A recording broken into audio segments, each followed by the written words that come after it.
ஆராதனை வேளை.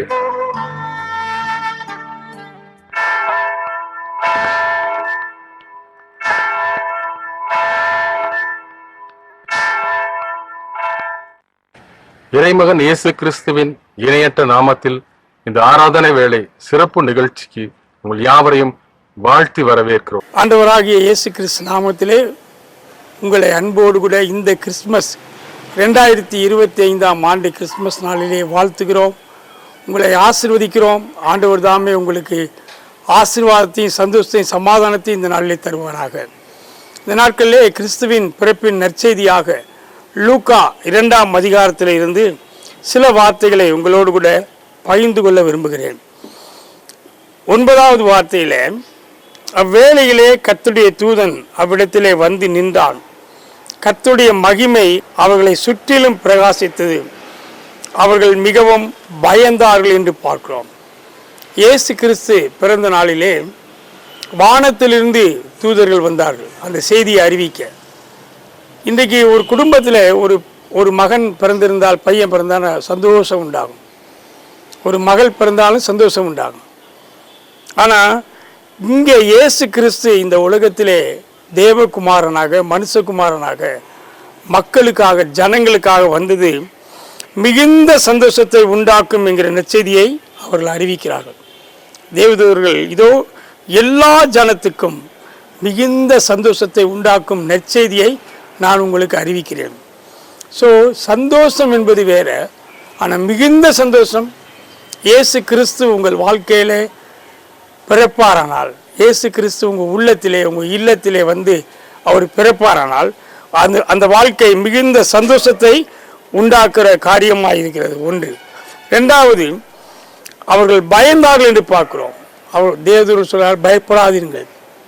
வாழ்க்கையிலே மனிதனுக்கு அநேக பயம், வியாதியை குறித்த பயம், எதிர்காலத்தை குறித்த பயம், பிள்ளைகளை குறித்த பயம் இருக்கிறது. ஆனால் தேவனுடைய வார்த்தை சொல்கிறது, பயப்படாதே, பயப்படாதே. இயேசு கிறிஸ்து உங்கள் உள்ளத்திலே வந்து பிறக்கும்போது, உங்கள் இல்லத்திலே இயேசு கிறிஸ்து வரும்போது பயம் உங்களை விட்டு விலகுகிறது. ஏன்? தைரியத்தை தருகிற தேவன். அவர் நமக்கு விடுதலையை தருகிற தேவன், வெற்றியை தருகிற தேவன், நாம் எதிர்பார்த்ததை விட அதிக ஆசீர்வாதத்தை தருகிற தேவன். எனவே அந்த பயம் நம்மை விட்டு போகிறதாக பார்க்கிறோம். மூன்றாவது பார்க்கிறோம், அருமையானவர்களே, இன்று கர்த்தர் உங்களுக்கு, கர்த்தராகிய இயேசு கிறிஸ்து என்னும் இரட்சகர் உங்களுக்கு தாவீதின் ஊரிலே பிறந்திருக்கிறார் என்ற செய்தியை அறிவிக்கிறாங்க. ஆண்டவர் இயேசு கிறிஸ்து பிறந்து 2025 ஆண்டுகள் முடிந்து விட்டன.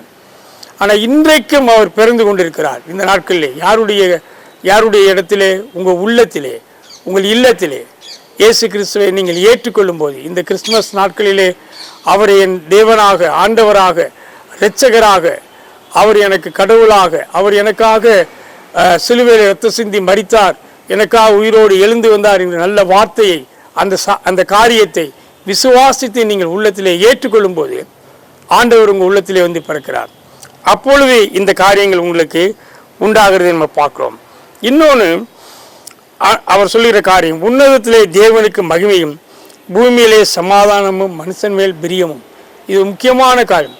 ஏன்னா தேவன் பூமிக்கு வந்தாலும் அவருக்கு உன்னதத்திலேனா பரலோகத்திலே மகிமை உண்டாகிறது. ஏன்னா அவர் பரலோகத்தின் தேவன், அவருக்கு அந்த மகிமை உண்டாகிறது என்று பார்க்கிறோம்.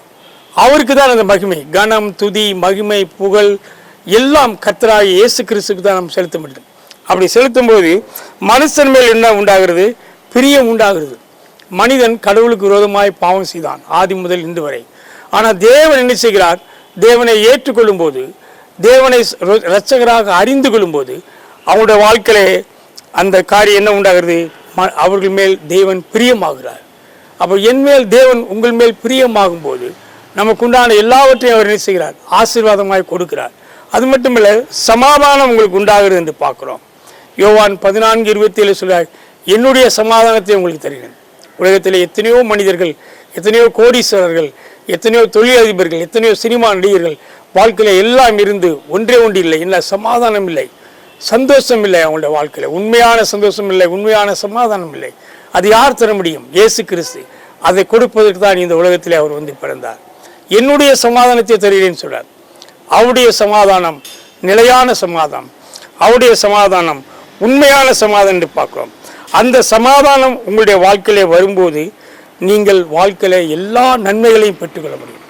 சமாதானம் என்பது ஏதோ அமைதியாக வாழ்கிற வாழ்க்கையை குறிக்கவில்லை வேதம். சமாதானம் என்பது சுகத்தை குறிக்கிறது, நீடிய ஆயுளை குறிக்கிறது, செழிப்பை குறிக்கிறது, சந்தோஷத்தை குறிக்கிறது, கிருபையை கொடுக்கிறது, நன்மையை கொடுக்கிறது, எல்லாவற்றையும் அளந்து ஆசீர்வாதமாய் கொடுக்கிறது தான் சமாதானம் என்று பார்க்கிறோம். அது மட்டுமல்ல, அவர்கள் என்ன செய்கிறார்கள்? அந்த செய்தியை முதலாவது கேட்டது யார்? தேவதூதன் அறிவித்த செய்தியை ஆடு மேய்ப்பவர்கள், செப்போர்ட், அவர்கள் கேட்டார்கள். உலகத்திலே மிக கீழான தொழில் செய்கிறோம் என்று சொல்லுவார்கள் ஆடு மேய்ப்பவர். அவர்களுக்கு தான் முதலாவது இந்த செய்தி அறிவிக்கப்படுகிறது. அப்போ இந்த செய்தி யாருக்கு? உலகத்திலே துன்பப்படுகிறவர்கள், கஷ்டப்படுகிறவர்கள், பெற்றோரை இழந்தவர்கள், அல்லது குடும்பத்திலே கணவனை இழந்தவர்கள், அல்லது மனைவியை இழந்தவர்கள், அல்லது பிள்ளைகளை இழந்தவர்கள், இப்படி பல காரியங்களோடு இருக்கிற தேவ மக்களுக்கு தான் இந்த வார்த்தையை சொல்கிறார் தேவன். முதலாவது சொல்கிறார், இன்று கர்த்தராகிய இயேசு கிறிஸ்து உங்கள் உள்ளத்திலே பிறக்க வந்திருக்கிறார். இன்று கர்த்தராகிய இயேசு கிறிஸ்து உங்கள் இல்லத்திலே பிறக்க வந்திருக்கிறார் என்று அந்த செய்தியை கேட்ட அந்த அருமையான தூதர்கள் பாருங்க, தீவிரமாய் வந்து மரியாதையும் யோசேப்பையும் முன்னிலையில் கிடைக்கிற பிள்ளையும் கண்டார்கள் என்று 16வது வார்த்தையிலே பார்க்கிறோம்.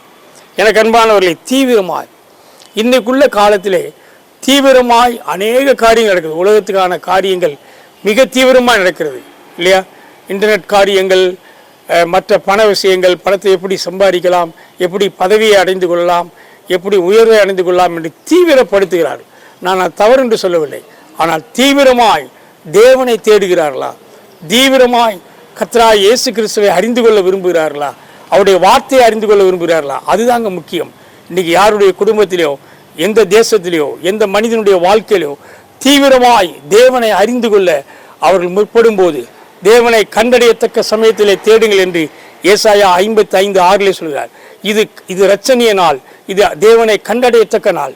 இந்த நாட்களிலே அவர்கள் தேவனை காண்பார்களானால், தேவனை கண்டுகொள்வாரானால், தேவனை ஏற்றுக்கொள்வாரானால் அவங்களுடைய வாழ்க்கையிலே சமாதானம் உண்டாகும், மிகுந்த சந்தோஷம் உண்டாகும், ஆசீர்வாதம் உண்டாகும், நன்மை உண்டாகும் என்பதை அன்போடு நான் இந்த வேளையிலே தெரியப்படுத்திக் கொள்கிறேன். அது மட்டுமல்ல, அவர்கள் இந்த செய்தியை கண்டு அவர்கள் ஆச்சரியப்பட்டார் என்று பார்க்கிறோம். உங்களுடைய வாழ்க்கை பிறரால் ஆச்சரியப்படும்படியான வாழ்க்கையாயிருக்கும், அதிசயமான வாழ்க்கை. நான் உன்னை அதிசயங்களை காண பண்ணுவேன் என்று மீகா 7:15 சொல்லார். அதிசயமான வாழ்க்கையை தருகிறவர், ஆச்சரியப்படத்தக்க வாழ்க்கையை தருகிறவர். பிறர் கண்டு நம்மை ஆச்சரியப்படும்படியாய் தேவன் ஆசிரியத்து உயர்த்துகிறவர் இருக்கிறார். அந்த இயேசு கிறிஸ்து நம்முடைய உள்ளத்திலே வரும்போது, அந்த இயேசு கிறிஸ்து நம்முடைய இல்லத்திலே வரும்போது, அவருக்கு முதன்மையான இடத்தை நம்முடைய வாழ்க்கையிலே கொடுக்கும்போது, நம்மை தேவன் வாளாக்காமல் தலையாக்குவார், கீழாக்காமல் மேலாக்குவார். அநேக 1000 மடங்கு ஆசீர்வாதங்களை நமக்கு தருவார், சந்தோஷத்தை தருவார், சமாதானத்தை தருவார், மகிழ்ச்சியை தருவார், நீடிய ஆயுளை தருவார், சுகத்தை தருவார், பலத்தை தருவார், வெற்றியை தருவார் என்பதை அன்போடு உங்களுக்கு சொல்லிக் கொள்கிறேன். என் ஆண்டவராகிய இயேசு கிறிஸ்துவை ஏற்றுக்கொள்ளுங்கள். அப்பொழுது உங்கள் வாழ்க்கையில இந்த ஆசீர்வாதங்கள் உண்டாகும். ஜெபிக்கலாம். பரலோக பிதாவே, உம்மை நன்றியோடு நாங்கள் துதிக்கிறோம், உம்மை ஸ்தோத்திரிக்கிறோம். இந்த 2025ஆம் ஆண்டு கிறிஸ்துமஸ் நாளிலே நாங்கள் இந்த வார்த்தையை பகிர்ந்து கொள்கிறோம். இயேசு கிறிஸ்துவே, நீர் எங்கள் உள்ளத்திலே வந்ததுக்காக நன்றி கூறுகிறோம். எங்கள் இல்லத்திலே நீ இருப்பதற்காக உமக்கு நன்றி கூறுகிறோம். நீர்தாமே கர்த்தாவே, இந்த செய்தியை கேட்கிற ஒவ்வொரு சகோதர சகோதரனையும் நீர் ஆசீர்வதிக்கும்படியாய் ஜெபிக்கிறோம், ரட்சிக்கும்படியாய் ஜெபிக்கிறோம், சமாதான சந்தோஷத்தை கொண்டு வரும்படியாய் ஜெபிக்கிறோம், பரிசுத்தமான வாழ்க்கைக்கு தரும்படியாய் ஜெபிக்கிறோம். கர்த்தாவே, இயேசு கிறிஸ்து நாமத்திலே நன்றி செலுத்தி இந்த நல்ல நாளிலே ஜெபிக்கிறோம். எங்கள் ஜீவனும் பரிசுத்தமுள்ள நல்ல பிதாவே. ஆமேன், ஆமேன், ஆமேன்.